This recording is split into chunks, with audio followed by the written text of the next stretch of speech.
Ngitshela ukuthi ulala efubeni zabani wena? Bafethu ngilala efubeni zaka-Angelica, please. EzakaStoki? Angikaze ngalala. Wena uyachita kahle. Hayi ngiyamthanda u-Angelica.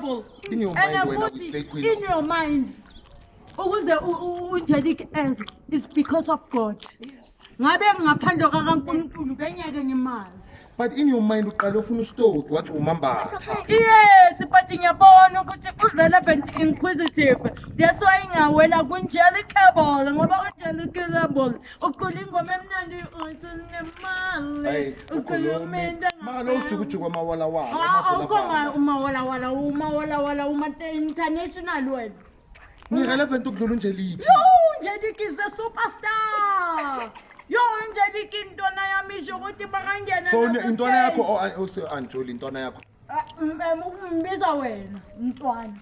Phela uyintwana ku-Angelica nakuStoki. Awusathona uStoki? Yeah. Uyiplaya kahle kahle. Ngimplaya ngiyazi ngimplaya. Ayinempela la Stukable. Ungibheke kahle Stukable. Ubhekile. I belong to Angelica. As I'm speaking. That's wrong.